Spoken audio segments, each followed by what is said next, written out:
السلام علیکم ناظرین، کیا حال چال ہے؟ خیریت ہے؟ آپ دیکھ رہے ہیں عمران کلاچی یوٹیوب چینل۔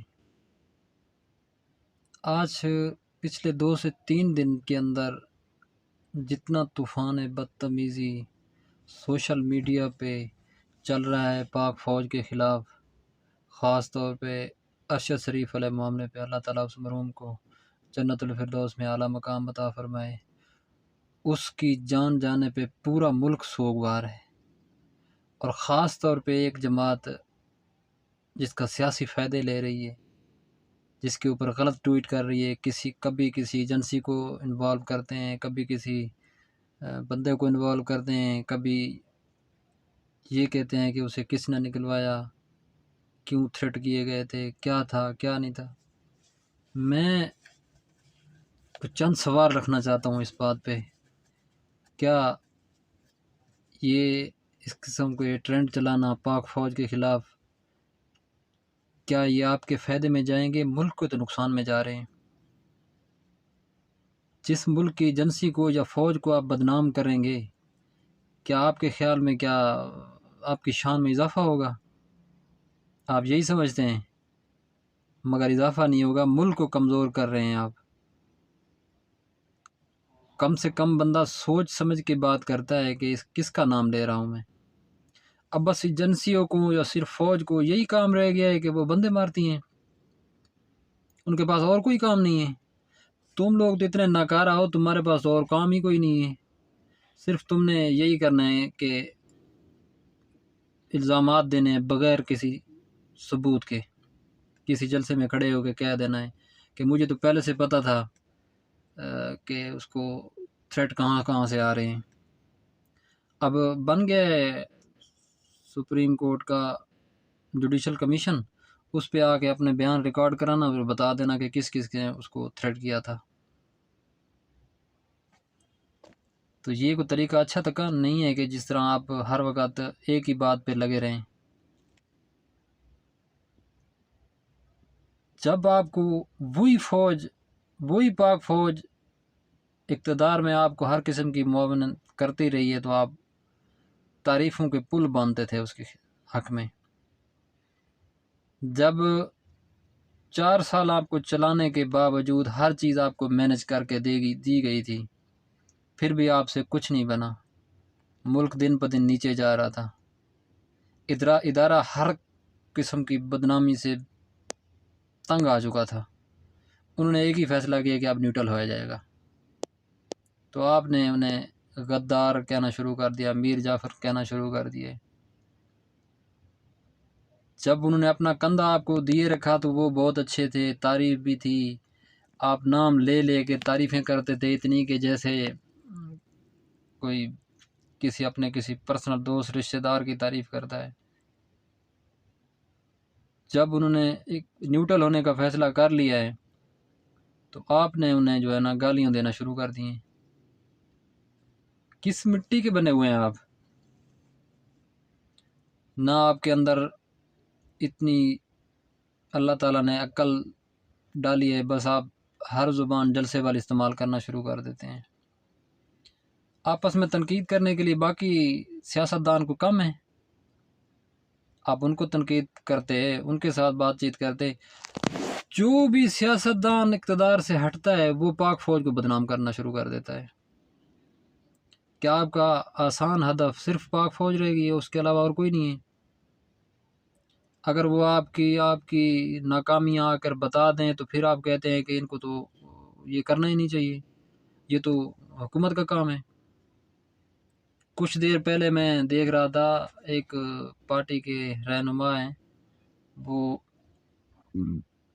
کہہ رہے تھے کہ ان کو تو پریس کانفرنس کرنی نہیں چاہیے، D G I S I کو، D G I S P R کو۔ حکومت موجود ہے، وزیر دفاع موجود ہے، وزیر خارجہ موجود ہے، تو ان کو کرنی چاہیے تھی، انہوں نے نہیں کی۔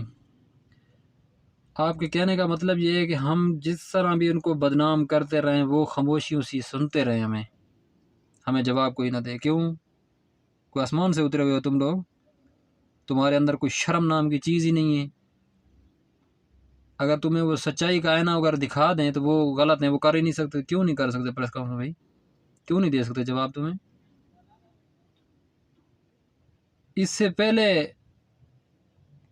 دو دن سے پہلے کیا نام ہے اس کا، سینیٹر اعظم سواتی، اس کو کسی معاملے پہ اس کو گرفتار کیا گیا. وہ چھوٹنے کے بعد آیا ہے، وہ جگہ جگہ پہ جا کے یہی پریس کانفرنس کر رہا تھا کہ مجھے پکڑا گیا ہے جی، میں دادے پوتے والا ہوں، تو یہ مناسب نہیں ہے، میرے ساتھ یہ کیا گیا ہے، میرے ساتھ وہ کیا گیا ہے. تو اعظم سواتی صاحب، اللہ تعالیٰ نے آپ کو سینیٹر تو بنا دیا ہے، مگر عقل نام کی چیز بالکل دی ہی نہیں ہے. آپ اتنے پڑھے لکھے ہونے کے باوجود بھی آپ ایک ٹویٹ کرتے ہیں آرمی چیف کے خلاف، پاک فوج کے خلاف. تو کیا کہنا چاہیے آپ کو؟ میں تو کہتا ہوں کہ تمہارے ساتھ ابھی کم ہی ہوا ہے، اس سے زیادہ ہونا چاہیے. یہ کس کا ایجنڈا آپ پورا کرتے ہیں؟ یہ تو ہمارے دشمن کا ایجنڈا ہے، ہمارے دوستوں کا ایجنڈا نہیں ہے. کل تک وہ اچھے تھے، آج آپ ٹویٹ کرنا شروع کر دیتے ہیں، گالیاں دینا شروع کر دیتے ہیں. بے شرم لوگوں، تمہیں شرم نہیں آتی؟ اپنی پاک فوج کے خلاف باتیں کرتے ہو، وہی پاک فوج جو اپنی جانوں کا نذرانہ دیکھ کے ملک کی حفاظت کرتی ہے، سرحدوں پہ کھڑی ہو کے کسی دشمن کے آگے سینہ تان کے کھڑے ہوتے ہیں. تم اسی پاک فوج کی وجہ سے آزاد ہو. آج آزادی سے سانس لے سکتے ہو. جس ملک کی فوج کمزور ہے وہ ملک کبھی قائم نہیں رہ سکتا. یہ ریاست پاکستان اللہ کے فضل و کرم کے بعد اس پاک فوج کی وجہ سے قائم اور دائم ہے. اب دشمن کے ساتھ آنکھ سے آنکھ ملا کے بات کرتی ہے، مگر کسی کو میلی آنکھ سے نہیں دیکھنے دیتی. اگر کوئی میلی آنکھ سے دیکھتا ہے تو اس کو اسی کی زبان میں جواب دیا جاتا ہے. تو تم اسی پاک فوج کے خلاف غلط ٹویٹ کرتے ہو، بکواس بازی کرتے ہو. پھر اگر ادارے آپ کو اٹھا لیں تو پھر آپ سپریم کورٹ چلے جاتے ہو کہ میری انکوائری کرائی جائے، میرے کپڑے اتارے گئے ہیں، مجھے مارا گیا ہے، میرے اتنے پوتے ہیں، میں دادا بھی ہوں، میں نانا بھی ہوں، میں فلاں ہوں، میں فلاں ہوں. نہ اس وقت آپ کو شرم نہیں آئی تھی کہ جس وقت ٹویٹ کر رہے تھے؟ کیا یہ آپ کا ٹویٹ سے کیا ثابت کرنا چاہ رہے تھے؟ یہی ثابت کرنا، دشمن کو خوش کرنا چاہ رہے تھے کہ ہم اپنی فوج کے خلاف ٹویٹ کرتے ہیں، ہم ان کو کھری باتیں سناتے ہیں. آج تم لوگ یہ ٹویٹیں کرنا شروع ہو گئے جب اقتدار سے اترے ہو. کل تک وہی فوج تمہیں اپنے کندھوں پہ بٹھا پہ اقتدار میں لے کر آئی تھی یا نہیں لے کر آئی تھی، مگر ہر قسم کی تمہارے ساتھ سہولت تو کی تھی. ہمارے ملک میں سب سے بڑا مشکل ترین کام جو ہوگا نا، وہ آپ لوگ فوج سے لیتے ہیں. اگر خدا نخواستہ ملک کے اندر سیلاب آ جائے، پاک فوج آئے گی. زلزلہ آ جائے، کوئی آفات آ جائے، کوئی دوسرے مسائل ہو جائیں، پھر بھی فوج آئے گی. اگر مردم شماری کروانی ہے، پھر بھی فوج آئے گی.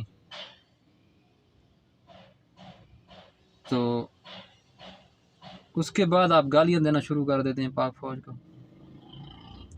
تم لوگ شرم سے مر کیوں نہیں جاتے بے شرمو؟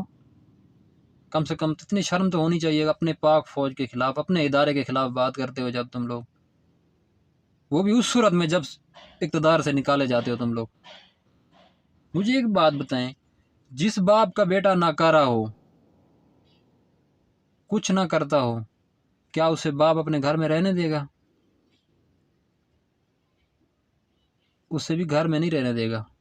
اسے کہا جائے جا دفعہ ہو جا. تمہارے ساتھ 4 سال پاک فوج نے ہر قسم کی تمہیں سپورٹ کی آئین اور قانون کے مطابق، لیکن پھر بھی تم لوگ ملک نہیں چلا سکے. ملک کے اوپر 72 سال کا قرضہ ایک سائڈ پہ، تمہارے 4 سال کا قرضہ ایک سائڈ پہ، پھر بھی تم سے ملک نہیں چلا. ہر طرف مہنگائی، بد امنی، بے روزگاری، پتہ نہیں کتنے خاندان بے روزگار ہو گئے ہیں. لوگ اپنے بچے خودکشیاں کرنے پہ مجبور ہو گئے، بچے سمیت لوگ دریاؤں میں چھلانگیں لگا رہے ہیں. تمہارے دور میں بد امنی، تمہارے دور میں ڈکیٹیاں، تمہارے دور میں، پھر بھی تم لوگ، آسان ہدف تمہارے لیے پاک فوجی ہے، ان کو گالیاں دینا آپ لوگ بند نہیں کرتے. میں کہتا ہوں اگر آج کے بعد اگر کوئی بندہ، کوئی صحافی فوج پہ بلا وجہ، بنا کسی ثبوت کے الزام لگائے تو اس کے ساتھ وہ کرنا چاہیے، بس آگے آپ خود ہی سمجھدار ہیں، سمجھ جانا، ڈنڈے کے اوپر لال مرچیں لگا کے نا، بس اسی کے ساتھ ان کو سیدھا کرنا چاہیے، اسی طرح سے سیدھے ہوں گے، ورنہ سیدھے نہیں ہوں گے۔ چینل کو لائک اور سبسکرائب کریں، دعاؤں میں یاد رکھیے۔ فی امان اللہ۔